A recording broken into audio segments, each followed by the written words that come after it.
Welcome to Soundbite, the podcast where we talk to interesting people in the Maritimes about their stories, specialties, and insights.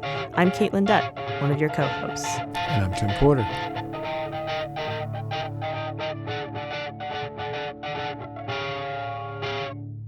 Okay, Caitlin, I'm back.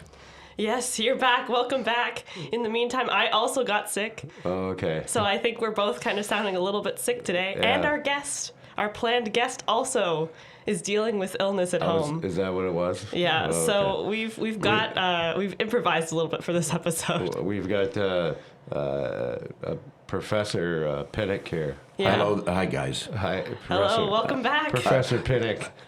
I'm glad to be that guest. Right. When someone cancels, Right. who do we call? Well, can Rob come in? Yeah, sure, I'll come in. Exactly. We can always call on Uncle Rob or Professor Pinnock, whichever alter ego you decide to go with. Whatever hat I'm wearing on this particular week, yeah. Exactly. So as I understand it, Yeah. Rob runs this school of rock over at UNB where he teaches 12-year-olds how to play their instruments and Interesting. Based on the Jack Black movie? Is that what we're talking about? Is that the way it goes, Rob? It's a different plot altogether. No, I teach a university level course with university age students. Oh, okay. Maybe I was thinking of the movie. Yeah, I think you were. I think you were confusing me with the Jack Black character. Okay. But, Iconic movie, though. I love that movie, don't get me wrong. But no, this is a course. It's the history of pop and rock music, or rock and roll. We start generally in the 50s, Yes. mid-50s, and we kind of wrap it up. We take it right up to like the early 90s. The grunge is kind of where the course kind of wraps chronologically. Because that's all part of my history as well. So. Is there no more rock and roll No, after the that 90s? we hit the switch, we closed the door, and that was shoot. it. But no, I consider that like the last real exciting major wave was grunge. From Right. Chuck Berry to Nirvana. Yeah, Right. so, and I think that's a pretty good start to finish. I really do. Of course, after that, you could teach another course almost in what happened to the music industry after that, because after that comes the internet, and that changed so much, right? Killed it all. Yeah, this is really going to be an interesting episode for me, considering I was born in the late 90s. So Wow, it's going to be a fun one. Yeah, well, it will be history to you then, Yeah. for sure. Well, yeah, Yeah. So back Yeah. in the 50s, Yes. I mean, everything just kind of came together at the right time. You've got the electric guitar and the amp, and you got microphones, and you've got radio, and you've got 45 records, and you've got all of these things just kind of bubbling away, right? Yeah, and you've got a post-war youth that is, looking to kick up its heels a little bit and have a little fun. So, at the time, the early 50s, the hit parade was kind of like what their parents would like to listen to. But, Right. by the time, Elvis rolled around, it was kind of something that was geared more towards youth. And So somehow the electric guitar took over. Like why wasn't it the piano or the saxophone that kind of led the charge? Well, I think you can. Not that you can't with a piano. I mean, Elton John has proved otherwise. You can be a great performer Jerry sitting Lee down. Lewis. And Jerry Lee Lewis, another great example of a better one, in fact, from those early years. But I don't know, when you get mobile on stage with a guitar and you can really work the crowd. Right. And I can see that. The guitar would be the figurehead for Fender rock and guitar, roll. right? Fender Yeah. or Gibson, both. Yeah. Right. The Les Paul, like we do cover Les Paul in our course because Right. he was a major innovator as well as a musician and an artist. Yes. He pioneered studio overdubbing. He built the first solid body electric guitar. Right.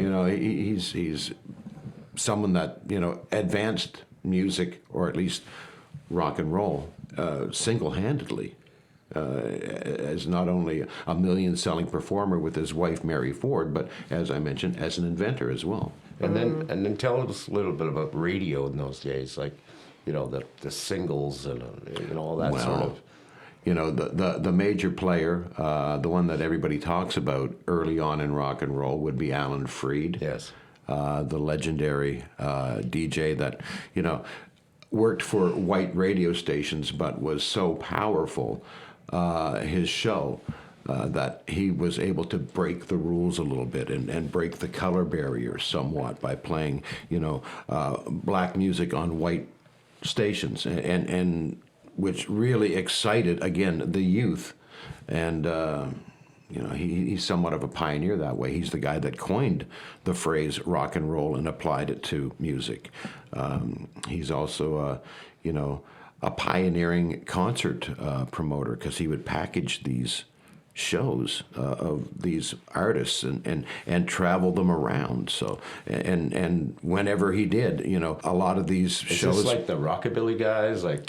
No, it's more like the pop vocal groups. You know, it's Before, okay. It's guys like, sure. I'm thinking some of those great Alan Freed artists are Bill Haley. Right. Rock Around the Clock, you know. Bill Haley and the Comets. Bill Haley, Little Richard. Yeah. Is a great example of someone that, you know, Alan Freed really supported. It's that era. It's we're still talking like the mid to late 50s. Yes, but for sure. Elvis was kind of on his own at that point, his own thing. But, Right. Yeah. And so what are some of the other icons you cover in your course that really stand out? Elvis, for sure. We talk about the guy that discovered Elvis, Sam Phillips. Who's the guy that is behind Sun Studios, and with that came the Sun record label, which was very influential in launching rock and roll. Got Elvis off the ground. Got guys like Johnny Cash, Jerry Lee Lewis, as mentioned. Let's see who else. There's a number of them. But he's really important to that early era of rock and roll. Blue Suede Shoes, Carl Perkins is another one. Right. Yeah. But yeah, he's somebody we covered. We cover Alan Freed, as we've mentioned. We talk about Fats Domino, who kind of introduced that New Orleans rolling style of piano, which was very, very important to the making a dent on music in the 50s as well. As rock and roll is kind of learning to define itself, as in what elements make up rock and roll. So, you know, we cover Chess Records, which is the influential blues label out of Chicago, which pioneered the amplification or the electrifying of the Delta blues, and you know, kind of making it something that translates better in a room full of people as opposed to just the front porch, and you know, kind of advancing music that way. And that Chicago blues is so important when, you know, you take it over to the influence it had on the British kids in the 60s, who would be the Stones and the Yardbirds. And, you know, it's a big stepping stone approach. We kind of tell the story chronologically, but, you know, it's the getting from point A to point B on each step of the way that is kind of an interesting kind of way to approach this course. I'm just wondering, you know, all of these rock and roll artists of like the like 60s, 70s, 80s, 90s, as you say, you know, they seem to have like this lasting legacy. Like they keep showing up, people keep talking about them. But do you think like more recent artists will have that kind of same impact, like 40, 50 years down the road? That's really hard to say. Initially, I'm going to say no. I don't know. It was just such a classic. Like when you consider the rock era, you know, it really had somewhat of a captive audience. You know, now it's so splintered, and there's so many different ways to get your music, and you know, everybody can publish, and everybody can, you know, put out their own music online. In the 70s and 80s and 60s and all of those decades, we had the star system, and you know. And the star system is? Well, it's, you know, people that had to achieve to get to this level and have, you know, consistent chart success.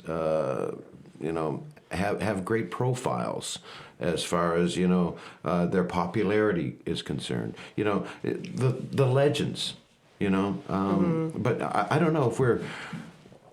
Taylor Swift aside, I don't know if we're really turning out that many legends. It seems like they come and go pretty quickly. Yeah, a lot of one-hit wonders. There's a lot of that. There's, you don't really get bands as much anymore. Like that seems to be a thing of the past. It seems to be cheaper to kind of focus on that one artist, yeah, kind of celebrity and collaborations and one-offs and so and so featuring so and so is a popular way to go these days. Yeah. It's just different than it was now, and I don't know if we are in a position where we can really align ourselves with these artists like we could in the past. A Bruce Springsteen fan would buy every Bruce Springsteen record that came out and really took the ride along with the artist.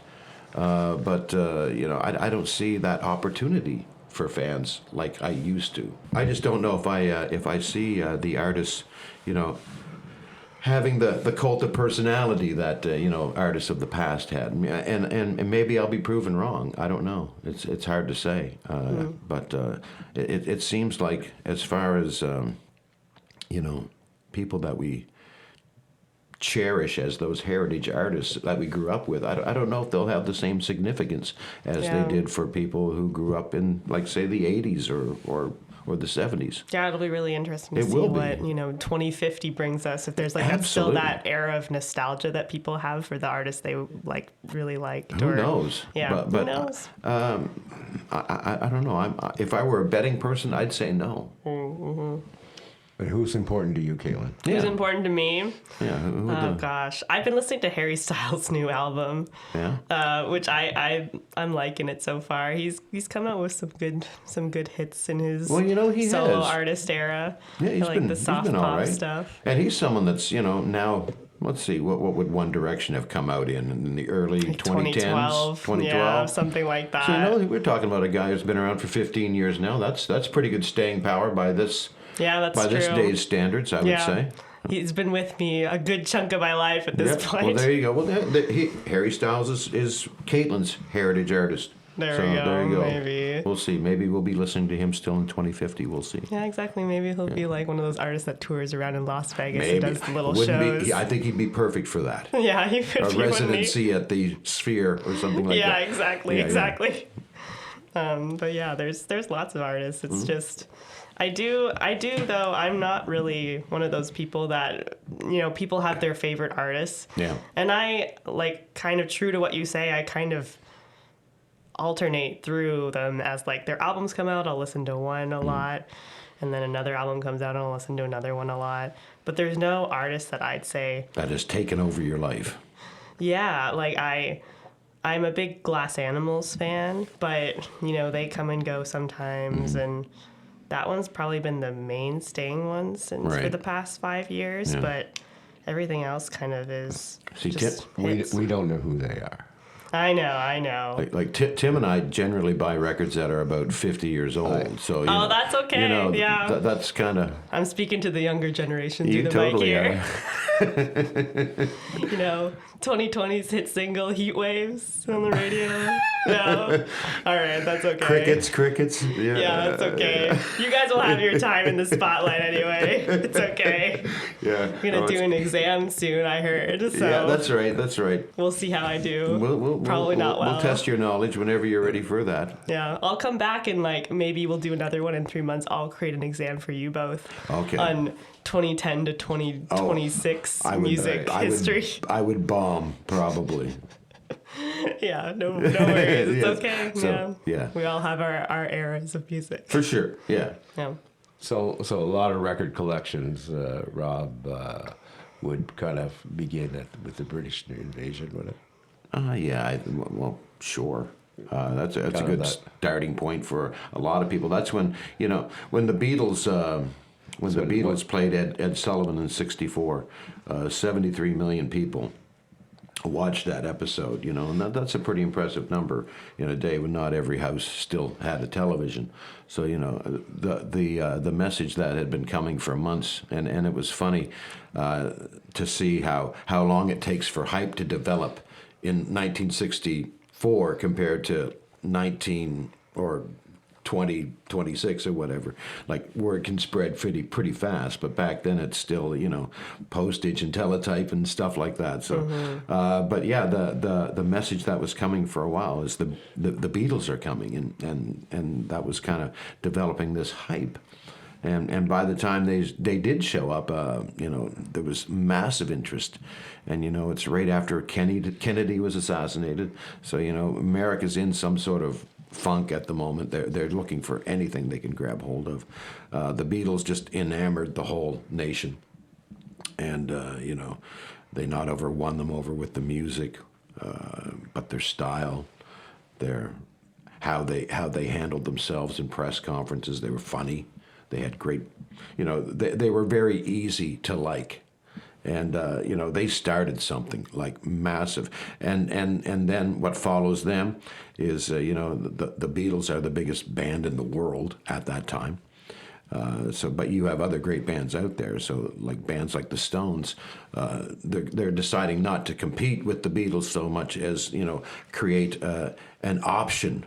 And where the Beatles kind of had this, you know, refreshing kind of great image, you know, the Stones took a little bit of a darker edge to that. They were going from, like, you know, Beatles were more preppy and well, the Rolling Beatles Stones were more grunge. in their performing days, always, like from when they first arrived right up until they quit going on the road in '66, but that period they always dressed in matching suits on stage. You know, they had that look. The Stones did not. You know, they were a little more, you know, rough looking, and that was their appeal, you know. So I was kind of thinking about collectors, you know, and at some point in the '60s with the Beatles and I guess Bob Dylan, people were they switched from collecting the 45s, but then the long form record was a little more collectible, and you'd see it more. I mean, I remember 45s, you know, in my day. Me too. In the 80s, and I would buy them, but I didn't save them. Like, I don't know where they are. They were kind of disposable, Yeah, they were very, you throw them around the room, right? And whereas some of the records I bought in those days, I still have, you know. Well, you know, but the 45, it's somehow it just kind of switched. You know? Well, around the time of Sgt. Pepper's, yes, I think that's a real turning point for the album format. Okay, leading up to that, it's, you know, release a single, get enough singles, throw on a couple of songs, and fill out a side, and do the same. And on the Beatles other were all singles there at one point, like particularly in the States, right? Yeah, for sure. All their records were mixed up. But by the time of Sgt. Pepper's British releases, they relied less on single, right, as opposed to like looking at the album format as more of an art form. And using the whole thing to tell a bigger story as opposed to just stacking singles. You know, Sgt. Pepper's was the first album to include lyrics. It was the first album to use the gatefold format, which is where it opened up like a book. Yes. You know, it had that great iconic image that you probably are even familiar with. You know the Beatles Sgt. Pepper's album cover? It's the collage of all those great faces from the 20th century, like everybody from... I don't know. I know like the Abbey Road one. Okay, yeah. For sure. Well, but I don't know if I know Sgt. Pepper's one. Sgt. Pepper's is kind of like a collage of... They're all dressed up. Okay. Yes, they're all dressed up. They've got the marching band kind of uniforms on. Okay. But in behind them is... It's in my office. I'll show it. It's a collage of all these... Sounds good. It's a collage of all these people that John Lennon considered would be his ideal, or his if he could build his own audience, this would be his ideal audience. And it was all these luminaries of the 20th century, from, you know, Marilyn Monroe to, you know, Marlon Brando to I don't know, Winston Churchill. Okay, yeah. Yeah, Just a bunch of icons. But that's kind of really the beginning of like the storytelling aspect of the album, I But guess. I think that's Yeah. when the potential of the album is kind of maybe realized that Yeah. it can be a greater statement than just stacking single after single after single. Like Yeah. now there's almost like a tone that runs through the whole album. I do love a good, well put together album. Well, yeah. the Beatles kind of pioneered that. Okay, yeah. And I think that's a real turning point for. I think that's when collecting really started. Really when the album started to have a little more value to it. Okay, I have another album recommendation for you guys that just came out. Okay. Very new, very top of the line. Right. Raye, R-A-Y-E, her album. That's my recommendation for you two and the audience. Okay. Yeah. What was the name again? R-A-Y-E. Raye. Ray? Yeah. Ray. Yeah. She's Well, very good. She did a song Canadian with, or I think she's British. British? Yeah. But she did a song featuring Hans Zimmer, which is a pretty cool collaboration. Okay. Yeah. And it's great. I don't know. It's a good album. Oh. And sometimes you happen across albums that just really make an impact on you, that they're really well done and Yeah. they tell the story and they're well produced and also have a great singer behind them. So Did you know the odds to be born on this earth's 1 in 400 trillion? I conquered those odds, yet I can't conquer leaving this house. I eat, sleep, scroll and work, but there has to be more than just merely existing. But I was thinking there's not enough wine in the fridge to unleash me. It's interesting. yeah, Is this what's considered pop? Oh my girls and saying there's a way. What it's would like you? multiple genres, really. Yeah. I don't know what I Featuring would Hans consider. Zimmer. Hans yeah, Zimmer. that's the good one. Yeah. Call out, send a call out. Calling on my baddest women, it's about to go down. Click, click, click, clack, symphony, I need that. Click, click, click, clack, symphony, I love the sound of it. Like I don't know what I would define it as. Yeah, I you don't know either. But I really love the genre. The first blending one of that it. Tim clicked on almost Yeah. had a retro kind of a sound to it. Yeah, so- yeah, and she's been evolving her sound for a little while. Like if you listen to songs of her from like 3 Right. years ago, it wouldn't really sound the same as songs that she does now. So That's cool. yeah. Well, you've been following her for 3 years now, so Yeah, for a little while, yeah. But this album really caught my attention. Okay. So Right, good, that was when I definitely started. Nice. You know, Okay. listening. Ray. Yeah. Yeah. that's there you go. that's a solid plug for Ray. Yeah. All right. It's What are pretty you good. listening to these days, Tim? Well, yeah, you're probably right. It's 70s or 80s music. Do you have a specific Yeah. artist that you've had on Yeah. repeat? You had some Dylan on in your office earlier today. That was nice. Yeah, I was listening to Bob Dylan All this right, morning. yeah. Was that John Wesley Harding you were listening to? Is that what that I was? had it there, no, but Oh, that was Infidels. wasn't yeah. it? Oh, that was, it okay, was, yeah. Like you had it on really low. I couldn't really hear it Yeah, very good. no, But I could hear it. I could hear him. I I knew could it was hear it Bob from my Dylan. desk, Yeah, yeah. okay, yeah. Okay. They get mad at me when I play it too loud. Yeah, I suppose they would. It's good. It's good background music for the office. I don't think I would complain. I'm usually working with my headphones in anyways, so. Yeah, like, well, that's it. I mean, I don't use the headphones, but everybody else here, all have their headphones on. So I'm very suspicious that they're not all Oh no, all listening to music all day long. But there are worse ways to work. yeah. What about you, Rob? What music have you been listening to lately? What's the last thing I bought? The last thing I bought was a Dead Weather album. That's a Jack White side project. Okay. But it was the debut album for the Dead Weather. I think they had a couple. And it came out in 2009. It's kind of neat sounding. Well, if you like Jack White, you kind of know what you're getting there. Yeah, I think it's been a while since I listened to Jack White. I think, but I do recognize his name. So For sure. Yeah. Well, the White Stripes, right? Yeah. Yeah, Okay. yeah. Yes. Okay. He was just on Saturday Night He was Live just on this Saturday, weekend. yes. Well- With Jack Black. That's true. Well, So- I should have known. I should have known. Yeah. But that's the last thing I bought. But really, what am I listening to right now? I'm going through a real Stones phase. I'm listening to a lot of Rolling Stones. Nice, the classics. Yeah, but I mean that's not uncommon for me. They've been one of my favorite bands for, God, as long as I've known Tim. That's for sure, and beyond. Back to the '70s when I first discovered them. sometimes it's good to go back to the classics, you know, like sometimes it's just, you know, it brings It's like a home cooked meal, right? Yeah. It feels good. Exactly. Do you find like it brings you back to your youth, or Well, a do you lot of just the, like records that I like, you know, Yeah. predate like Wow, when that's true, when I that's was true, really yeah. into it. Like Exile on Main Street's one of my favorite records of Yeah. all time. But when it came out, I was 6, so you know, Okay, yeah. I didn't get it at the first time around, right? Right. I didn't even hear it. I wasn't makes even sense. interested in it. But by the time I hit, you know, my 20s, I thought, man, this album speaks to me. Okay. That kind of makes sense though, because I have some songs like that where Yeah. I'm like, you know, I'll definitely listen to like some Britney Spears, but Yeah. I wasn't really like the age to be listening to Britney Spears. You know what I mean? Yeah. So Right. yeah, no, I get that. Okay, Professor Longhair. So you've been teaching this course since 2008. 2008, It's yes. a pretty popular course, is it? Well, yeah, I draw good numbers, I think. Yeah. It's people like it. I think it's a fun course. You get about 50 students every year. I used to. I asked them to kind of Oh, okay. back off the enrollment because it was a lot of marking. That's fair, yeah. You know, and I found it pretty daunting there for a few years. It was getting quite high. Now I've kind of trimmed it back to about 30, and I think that's a pretty comfortable class size.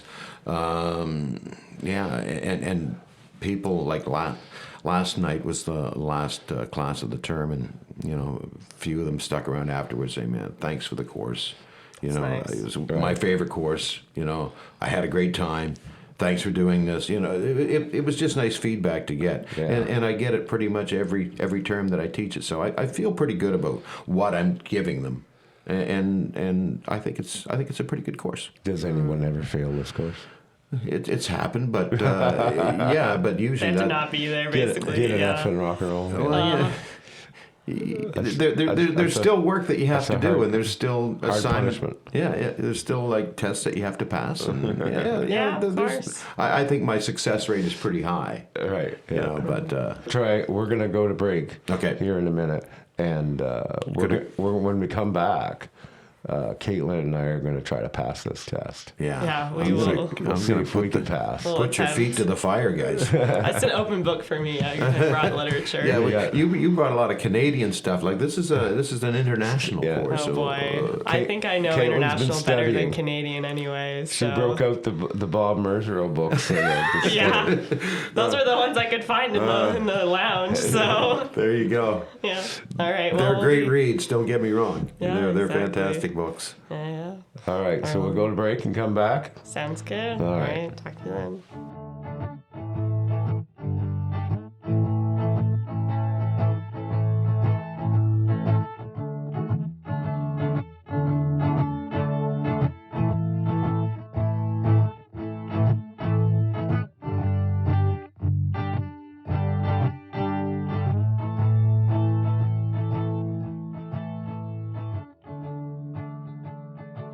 So we're back with Professor Pinnock, Rob Pinnock, Uncle Rob. Yeah, Dr. Rock. Yeah, exactly. All of your names, and we're about to take our final exam of rock and roll, Yeah. right, Tim? Yeah. You guys ready? Rob's got his exam from his course here. This is actually now, in case when does this actually become available to Next the week. public? Yeah, Next week? Monday. Monday, yeah. So I'm not going with my final exam because that's Okay, yeah. Okay. People would be able to cheat off of our podcast. They would be tuning in and going, "Oh, I'm making notes." That's not so good. we can't have that. So this is actually from my midterm. So the All right, the gotcha. students have already had this.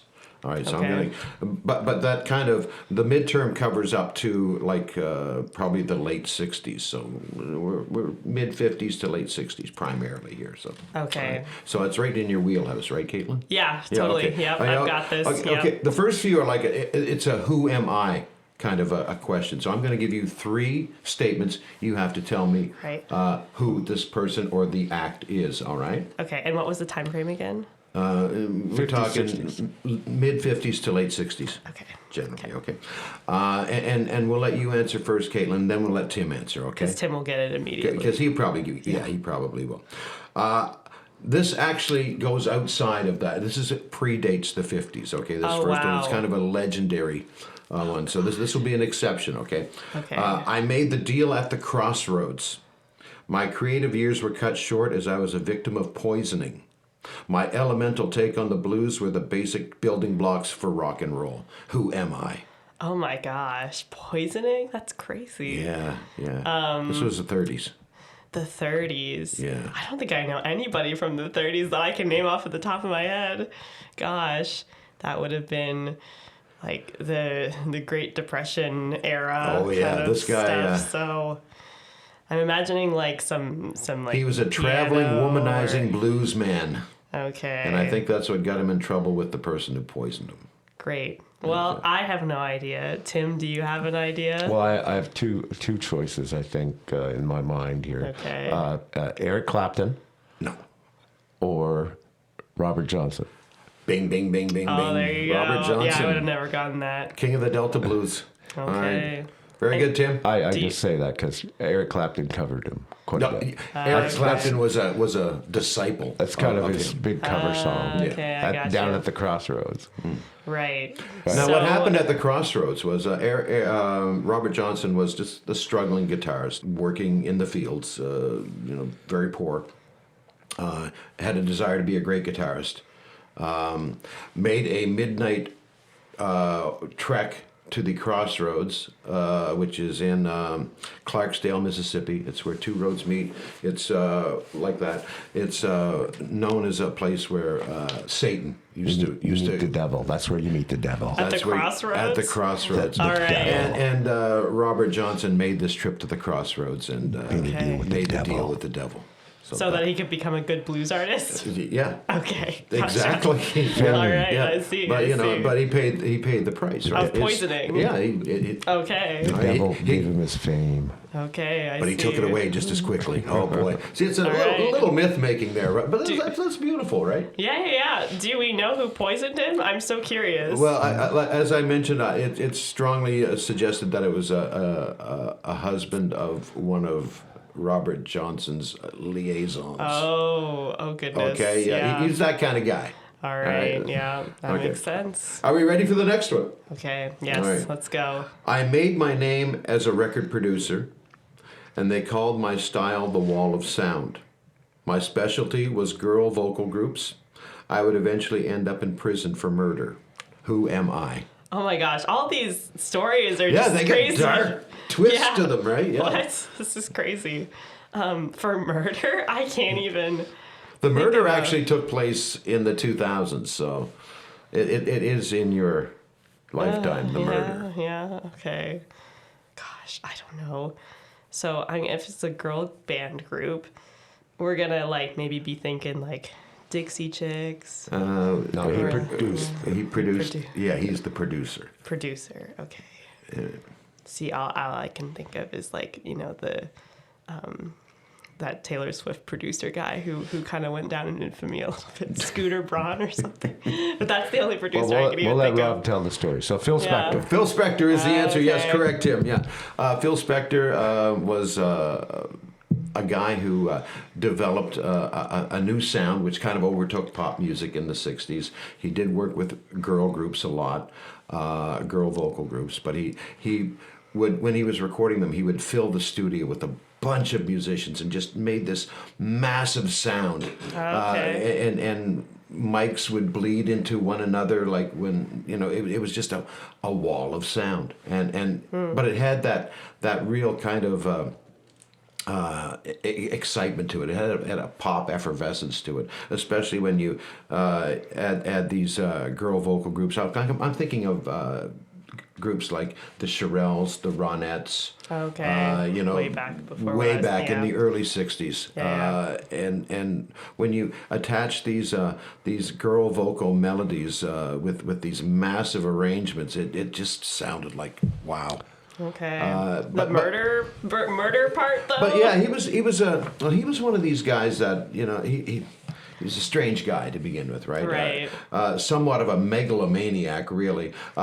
when he was releasing albums, like he was the star as the producer. The talent was almost secondary. It was Phil Spector presents the Ronettes, Phil Spector's Christmas album. And he did take the tapes for the final Beatles album, and Yeah, that's right. Okay. Much to he did do some mixing work on some tracks on Let It Be. Much to Paul McCartney's disgust. No. He wasn't happy with it. and Paul redid it. Yeah, And actually, I think Paul's is better. I do too. Yeah, Totally. Okay. And what's the more popular one that gets played on the air and everything?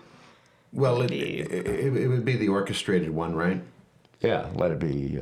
Okay. That sort of stuff. Okay. Which Phil Spector did. Okay. Yeah, if you listen to Let It Be, it's very, very produced. Okay. Yeah. A lot of production. Yeah. I just was wondering if it was the Phil Spector version or the Paul McCartney version. Oh no, that he the Paul didn't- McCartney version came way later. Yeah, It was kind of an afterthought, but okay. 40 years later. Like, Yeah. Oh, okay. or Okay. more. I he gotcha. was just kind of let's correct this for the record. But Right. Yeah. Was that before or after he was And- murdered? Well, didn't he kill his wife? Wasn't No, his wife? it was Who someone. did he kill? I'm trying to remember now. It was someone he kind of picked up, right? But Oh a my woman. God. A woman. Yeah, Yes, yeah. That's horrific. Yeah, Right. Especially if he's producing for all these girl groups, you start to think. Yeah. Well, and he married Ronnie Bennett, who became Ronnie Spector, one of the Ronettes, just one of the great voices in his stable. "Be My Baby" would be the classic single of theirs. But yeah, he married her. He became infatuated with her, and once they did become married, husband and wife, he kind of locked her away. He was notorious gun fanatic. He's a scary, unpredictable kind of guy. But talented, unfortunately. But one of these tortured geniuses, so to Right, speak. yeah. So, I think they made a TV movie. I think they made a couple of them, Yeah, actually. you could probably watch it. Really? I do love true crime, so I'll put that on my list. Yeah, do that. Yeah, all right. All right, so you're 0 for 2, Caitlin. Tim, you're Yeah, on a roll, Tim. I didn't really have any hope in this, so. Tim is a big fan of this next group. So I've already told you it's a group. Okay, Right. We were the biggest psychedelic band in swinging London.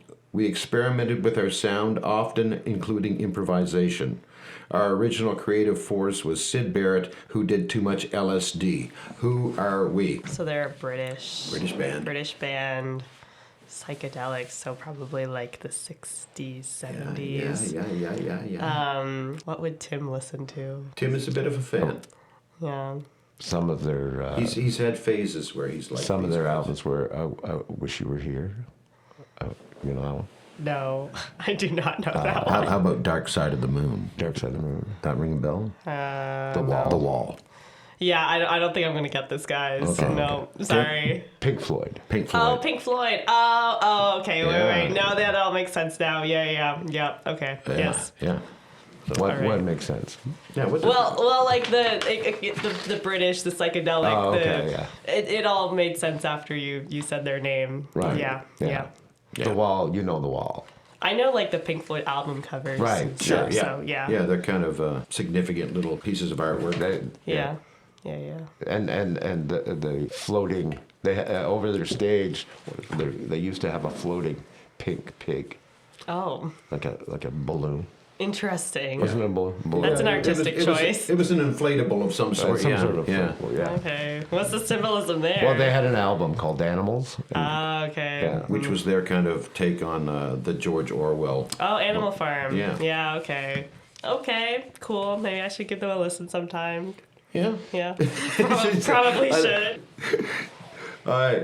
Okay. We're going to move into a multiple choice section. Okay, Caitlin. So Okay. But they had phases where he mentioned Syd Barrett, and their original lead singer took LSD, I believe, Well, yeah, and really had a meltdown and never recovered. Wow. Yeah. Yeah. Did he have like a whole ego death sort of experience? He just lost himself. pretty he lost, much. Yeah. he lost himself pretty bad, and to the Wow. point where he was gone from the group, right? Oh my gosh. Yeah. It got to be so bad. And hence, they He was one of these. shine on you, crazy diamond. They wrote about him, and Oh, wow. Maybe I Wish You Were Here. Maybe that's about That whole album who kind of knows? has a Sid Barrett theme to it. Yeah. Wow, that's crazy Yeah. to be writing about your former lead singer like that. Well, they were friends, you know. It was Yeah. a sad ending for Sid, and you know he was one of those artistic types that wrestled with the fact that he was a pop star at the same time. So again, yeah. that kind of didn't help the situation a whole lot either. Yeah. So. But he's another interesting story to read up All on. of these have so many dark endings, They guys. do, This is- don't they? Yes, what is Rock and happening? roll is a vicious game. Yeah, All right. really. Here's a multiple choice, guys. He was the creative guiding force behind the Beach Boys. Dennis Wilson, Carl Wilson, or Brian Wilson? Brian Wilson just speaks to me, so I'm choosing that one. You got that one right. There you Well done. go. You're Yay. in Look the at hunt. you. Okay, yeah, 1 point for me. Brian was the creative guiding force on the Beach Boys. Carl Wilson, also a brother in the band, and one of Brian's favorite voices to do vocal arrangements around. Carl was a great high tenor. Another famous genius that cracked up. Yeah, Great. and Dennis Wilson. He was the drumming brother. He was kind of the surfer, the actual legit surfer of the group. Okay. But he drowned. God. Okay, great. Just let's not even. Oh my gosh. So, yeah, man. Okay, these are dark. Okay. None of us get out of this world alive. Yeah, I guess. Some that go out worse Oh, than boy. others. Yeah. Okay, ready for the next one? Dylan did this during his third appearance at the Newport Folk Festival. Plugged in, got stage fright, or crowd surfed. Now, they just had a big movie on this. I know, but I didn't watch the movie. Oh yeah, that's what the basic is. I know. It's the climax of the movie. you It's know? the climax of the movie? Yeah. Okay, the three options were plugged in, which I don't even know Well, what that means. he went from Went electric. went from Instead acoustic opposed to acoustic guitar. because remember he started out as kind of a folky Okay, kind of yes, singer. yes, right? yes. I'm thinking what could be a good climax in a movie now. Crowd surfing probably would be like a good end of the movie. So I'm going to not go with that one. Plugged in, and then what was the other one? Got stage fright. Got stage fright. That would also be a good climax. I'm going to say plugged in, though. Wow, you are smoking now. There You you got two in a go. row. Yes, it plugged in at Newport Folk Festival. Yeah, it's like a good turning point for a movie. Yeah, for sure. So that's really where I got it from. And for the folkies, it was treason. It was Oh, I can He was imagine. he was their young guiding force that was going to take folk to the next level and Right. bring it to a new younger generation of fans. Like they were kind of counting on Dylan. Okay, and he then Dylan betrayed said, them. "Well, he was a young guy. He wanted to kind of he move wanted with the times, I'm sure. Exactly. He wanted to be a little more hip, Yeah, that makes and sense. he totally was. Yeah, he's still gone down in history as one of like the great musical legends. So I Yeah. think he did okay. So- Yeah. But yeah, that's basically was the ending of the movie. So Okay. And he famously got a Nobel Prize for Did he? literature and didn't show up to get it. yeah, Wow. Patti Smith That's accepted on crazy. his honor. Wow, that's crazy. That's pretty hip. That's pretty hip, I guess. Yeah. He's too cool for the Nobel Prize. Okay, this next one, Caitlin, if you hang around in Tim's office at all, no doubt you'll have heard this song at one point or another. Oh boy. All right. Okay. What chess artist She gave doesn't it? actually hang out in my Oh, office. okay, so- well, you guys don't like listen to records all the time? Like, come No. on. I got work We to only do. see- That's what I would do if I was in. We only see each other once a week. Oh, okay. That's not true. At the Oh my pub. gosh. Oh, this is just a big facade then. Okay, what chess artist gave us Johnny B. Good and his signature duck walk? Was it A, Howlin' Wolf, B, Chuck Berry, or C, John Lennon? Can you repeat the question? Okay, what chess artist, chess as in the record label chess, Okay. what chess artist gave us Johnny B. Good and his signature duck walk, which is one of his stage moves? Oh my gosh. Okay. And the three. Oh, I'm sorry. The- Howling Wolf, Chuck Berry, or John Lennon? Chuck Berry.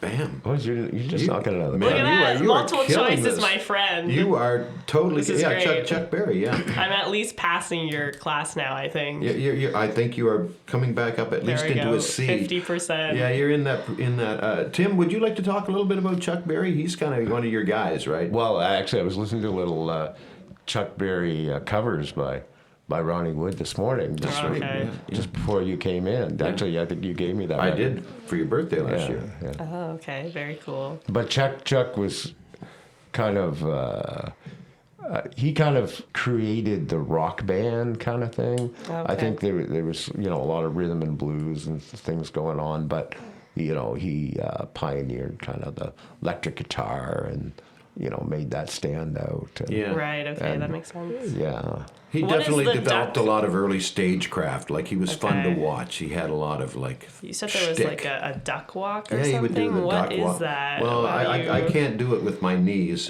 but Can you describe it? What is it? Can Tim describe it? Can anyone describe it? Yeah, you'll just have to YouTube. Just have to YouTube it. We'll find it no problem for you. But Okay, he great. would play behind his back and behind his neck, and it's just fun to watch. Okay. Kind of maybe your first guitar hero to a degree. Okay. Yeah, I do like Guitar And then Hero. the British guys all copied him and Oh, totally. Okay. stole his stick and made it famous. And Okay. The I Stones see. were real big fans of Okay. Chuck Berry, especially Keith Richards, the guitarist for Okay. the Stones. Well, for the duck walk, I'm just picturing him kind of like bending his knees and kind of like waddling around. Well, but- he's playing guitar at the same time, Yeah. right? yeah, of course, Yeah, of so, course. yeah. So we're okay. Kind of hard to describe. Yeah. Yeah. Okay. All right, moving on. You might get this one. What artist gave us the Ziggy Stardust persona? Was it A, Mark Bolan, B, Ringo Starr, or C, David Bowie? I think it's Dave Bowie. I think you're right. There we go. Look at that. No time. Great. 65%. Another artist Tim and I are big fans maybe of. we should Okay. give her 5 choices. Jeez, the 3 choices. Yeah. The are three choices a are. little too easy. Maybe. I'm just guided by whatever feels right. That's where I'm going. Although the David Bowie one, I think I knew that one. So Well, he's one of those names that is, transcended recent Yeah. generations. His various Yeah. personas. Yeah. yeah, exactly. That's what he and was it known felt for, like his right? persona kind of fit the Ziggy Stardust name. So That was in Very the much so. 70s. He was all glammed up, and then yeah, exactly. And There's then- that like one album cover of him with like the lightning bolt. That's across his right. face. Everybody right. knows that album and cover, then Yeah. he became the Thin White Duke, and which was a soul thing. Yeah. Yeah. Then he went to like ambient German music that Okay. kind of played with electronics a little more. And then he became a pop star with Let's yeah, Dance. Yeah. I know that song. Yeah. sure. Yeah. But yeah, when did he stop making music? When he died. Right. Yeah. Of course. And literally, like, the last album that he released Yeah. came out like 2 days before he died or something. No way. Yeah, like it was like the ultimate like Wow. That's Final. crazy. curtain call, right? Wow. Yeah. I bet it broke records for Well, sales. it was quite it was quite the talk at the time, Yeah. for sure. Okay, which artist? You might know this one too. I get a good feeling about this one, especially Okay. the role that you're on. Yeah, Which artist good. incorporated horror shtick like guillotines, hangman's gallows, boa constrictors, and dismembered dolls? Was it Little Richard, Alice Cooper, or Iggy Pop? And Rob and I both saw this guy. We did. at the Aiken Center. Oh, you did? Yeah. At the Aiken Center? No fooling. Oh my gosh. In 1987, I think it was. Gosh. With it was- with the boa constrictor and the guillotine. Well, Wow. yeah. Okay. And a funny story about that after you give the answer. I think it's either Alice Cooper or Iggy Pop, but I can't decide between the two. I'm going to go with Alice Cooper. You got it! Yeah, You okay. are just smoking it. Man, oh man. Yeah, Alice Cooper, when he played that time that Tim and I went to the show, the city made a bylaw that you couldn't walk your snake in downtown Fredericton. What? Yeah, because at the time, he was still a little controversial. They were very Okay. nervous about and this. they were nervous about the Alice Cooper show. And Right. I don't know. It was the middle of winter. I don't think any snakes were going to be No. walking I down don't A lot know. of talk at City Council, a lot of articles in the paper. Oh my Really? gosh! Yeah, it was What kind were they of worried funny. about? They were worried about the snake getting loose. Okay, but what's the deal with like the snake though? 'Cause is it just like Alice Cooper fans are just gonna walk out with their snakes and just swarm Officer Square or something? Good Like what question. were they thinking? I don't know what they were thinking. I think it was just the singular snake. yeah, His this snake. one snake was being Yeah. Okay. singled out. Interesting. Yeah. All right. So don't you walk your snake, Alice. All right. right. How much did RCA pay Sun Records for Elvis's contract? Was it 10,000, 25,000, or 35,000? 25,000. No. Yeah. Okay. That's a numerical I question. don't think I would have known that one either. Oh, that would Yeah. have been. It was actually 35,000. Okay. 35,000. Yeah. Which when you think about it, $35,000 for a lot of- Elvis's Yeah. contract. How much money would that have made in subsequent years? It's hard to calculate based on inflation too and everything, though. I don't know really how much Well- 35,000 would have been back then. Yeah, but it was probably nowhere near where he would end up earning. That's for sure. Yeah, that's true. But Sam Phillips at the time defended the move. He was cash strapped. He had Sun Records and he wanted to promote some other artists. So he was looking to sell in order to, build the stable. So he kind of let Elvis go. But remember, Sun Records is more of a regional album or a regional label. It didn't have the reach that an RCA Records would, which was more of a national company. So it was actually a better move for Elvis in the end to leave Sun Records. But everybody generally agrees that Elvis's most exciting work was the stuff that he did at Sun Records because it was so raw and he was hungry, that sort of Right. All right, let's do a couple more and then we'll wrap. Which label gave us Marvin Gaye, the Supremes, and the Temptations? Record label. Which record Famous one, especially in the 60s, but again, one of those names that's known for generations. If it's not multiple choice, I don't know if I can do it. You better give her multiple choice. Okay. Okay. Did I not do that? Oh, okay. Okay. Motown, Sun, or Chess? Okay, so we talked a lot about the Sun and Chess before, so it's one of those two ones probably. Let's go with. This one's out of Detroit. That means nothing to me, Tim. Let's do the Sun. No. No, It's shoot. Motown. Oh, it's Motown. It's a new record label. Okay. Well, new one started in the early 60s. Right. Well, one that we hadn't talked about and before. it was named, Tim mentioned it was based in Detroit because Detroit is known as Motor City. Oh, okay. So Motown is kind of an abbreviated. okay. You were trying to help me out. He was trying to help you. Just went right over my head. Okay, one last one. What visual artist is credited for managing and producing the Velvet Underground for their early period? Was it Lou Reed, Andy Warhol, or John Cale?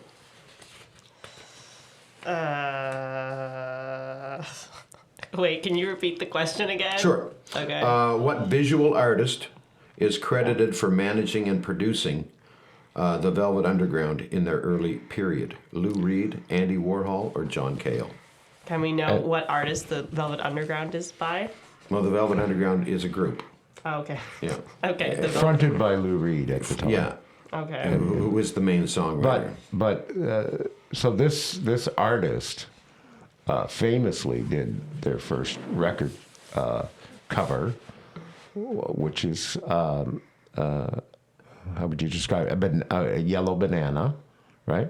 Okay. On a white cover. Yeah. Right, Have you okay. ever seen a yellow banana, a large yellow banana on a record album?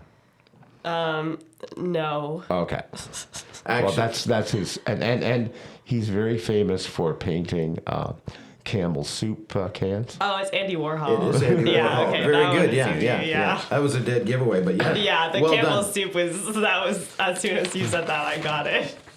And I put producing in air quotes in this because Andy Warhol, he was kind of the financier of this, but as far as being a guy behind the board, setting levels and adjusting things, that wasn't Andy's thing.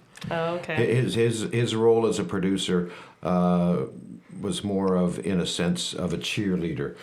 He was the guy that he wanted them to create all the time. He wanted Lou to write songs every day. That was what that was his way of supporting the group. All right. Right. Okay. And yeah, like Tim mentioned, the debut album, The Velvet Underground, and Nico. Nico was a guest vocalist that actually Andy Warhol kind of introduced to the band. She was a German model, an actress. Who was, Very interesting voice. yeah, real icy, real emotionless, kind of cold-sounding vocalist. But for the material, it kind of worked. Anyway, yeah. So that's their debut album, and the big quote about the debut album for the Velvet Underground is only 30,000 people bought the record, but every one of them started a band. So it's just a one lot of those. inspiration. Exactly, yeah. So Okay. Caitlin, you did very well. All right. I think I passed. I think you made it by the skin of your teeth. Yeah, I might have gotten like 65, 70%. Yeah, but I think you get the credit. Yeah. Tim, you aced it, buddy. yeah, Tim. Nice work. Well, I probably would have guessed at the Elvis Presley sale there. Yeah. That I don't know what I would have picked, but it would have been a guess. Yeah. No, Well, I think you probably are tracking for 90% on yeah, this exam, Tim. you're top of the class, buddy. Yeah, you're doing good. You did well. You should go and enroll at Professor Pinnock's. Audit it? Yeah, audit the class. You should audit the class. That sit would be in the too back. much pressure on me. Just sit knowing in the he's back and knowing he's catcall. out there would be staring at me while I'm doing my thing. Right. I think I'd crack. Oh no. Well, maybe you could co-teach one day. Well, maybe. There you go. Maybe we could do that.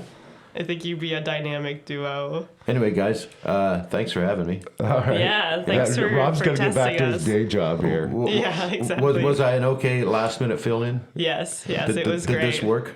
Yes. Okay, good. Thanks. Thank you so much. Thanks for the School of Rock You're very episode. welcome.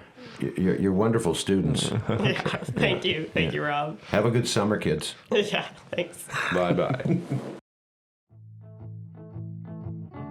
Thank you for listening to Soundbite, a production of Porter O'Brien and CHSR 97.9 FM. Special thanks to our podcast host, CHSR, our sound editor, March Rojas Velasquez, as well as Adam Porter, who provided our theme music. You can find all our episodes on Spotify, Apple Podcasts, and YouTube Music under Soundbite. You can also follow and support us on Facebook, Instagram, and LinkedIn at Soundbite Podcast.